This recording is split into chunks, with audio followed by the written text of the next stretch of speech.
So my wife's having her contractions. It's I guess it's 7:30 in the morning. She woke me up at 5:30, and we're timing them, waiting for them to get close enough together that we need to go to the hospital. And I'm watching Netflix here, or we are watching Netflix, just waiting. And then she says to me, she's like, "You better go on JD's Apex Legends account and help him get his daily challenges because we might be at the hospital for the rest of the day. So you should hurry up and go onto Apex and get the daily challenges." That's the kind of wife everyone needs. She's in labor. She's having contractions, and she's telling me to play Apex Legends. I know you're trying to time your contractions and everything, but if you could just be more quiet, please. I'm trying to play my game. Okay? She's camera shy. Mm. Your stomach's big. Your breasts are big. Everything's. Your feet are big. You got any messages for Onyx before he comes out? Oh my God, you have I'm in trouble.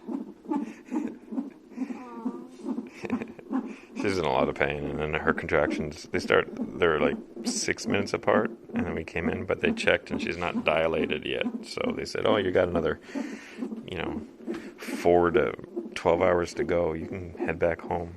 But she's in agony. But that's how it is. This is normal.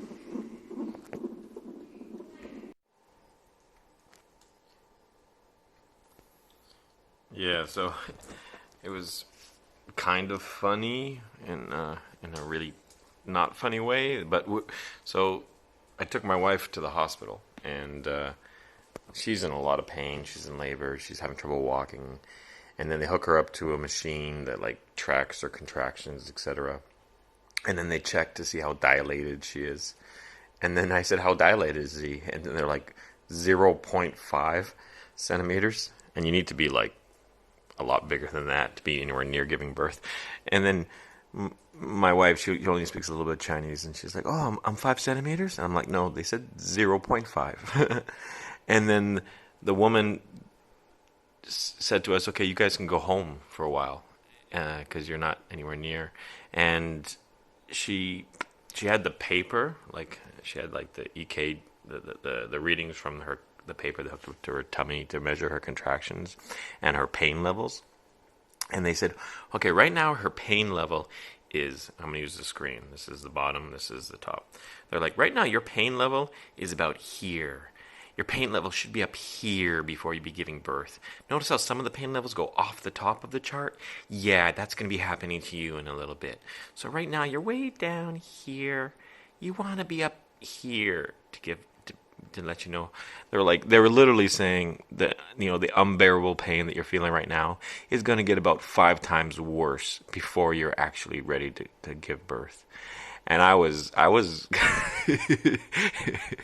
I'm sitting there looking at the papers of her showing me one paper with her pain bumps, and the other paper from some other woman with the pain bumps going like this, and I'm just laughing out loud. Like it was I don't know why it's so funny, but it's horrible. Like, she's in agony, but just for someone to say that your agony is like actually nothing, it's going to get much, much worse with a smile on their face, because the nurse was smiling. She's like, "Yeah, it's going to get way worse.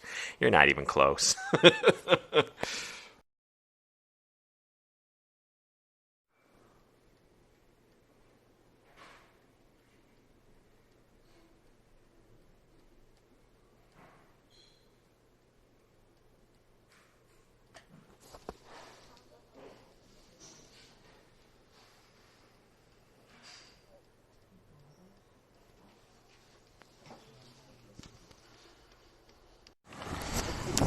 Hey guys, I guess this is for my Patreon. Yeah, things are not going smoothly with the birth. Oh, here goes my roommate. Things aren't going smoothly. Baby's, her contractions aren't strong enough or close enough together. And just now she had a scare because she's on hard painkillers, and then the baby's heartbeat dropped down dangerously low, so they had to quickly swap in a clean IV and take out the drug IV. So yeah. So she's crying because she's her what's it called when they stick the painkiller thing in your back? Her epidermal. Her epidermal is like maybe scared the baby, and now they're having to induce labor with other drugs. And if you search for all these drugs, they tell you that it does have some effect on the baby's health or whatever. So yeah. So this is the same hospital where JD was born, and my second son is being born in not only the same hospital but in the same way. Both my first wife and my second wife wanted a natural childbirth, and everything went wrong, and they got a C-section in the end when the doctor decided it was too dangerous to allow them to try on their own. And so I first met JD coming out those doors. They rolled them by me, and I said hello, and that was it. And now I'm going to get to meet my second son for the first time in the same way, in the same hallway, in the same building, wearing the same shirt. You guys want to see my shirt?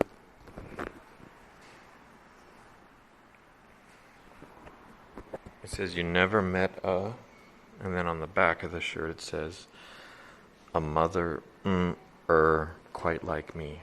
I think it's a Kid Rock song. You never met a mother quite like me. It's a joke because he's never met me before, and his mother.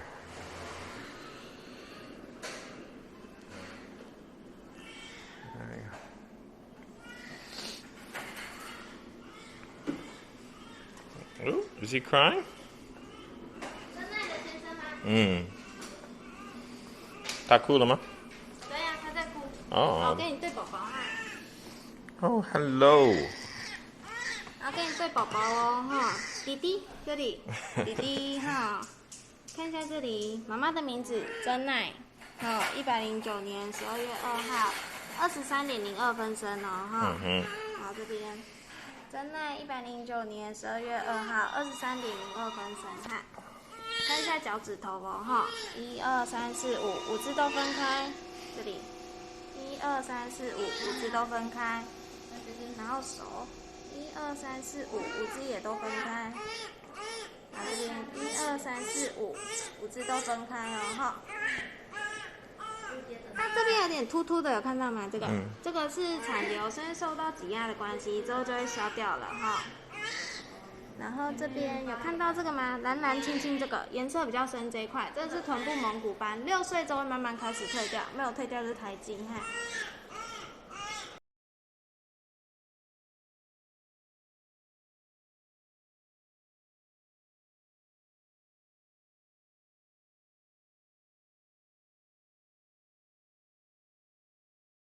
洲浪，台湾的不一样。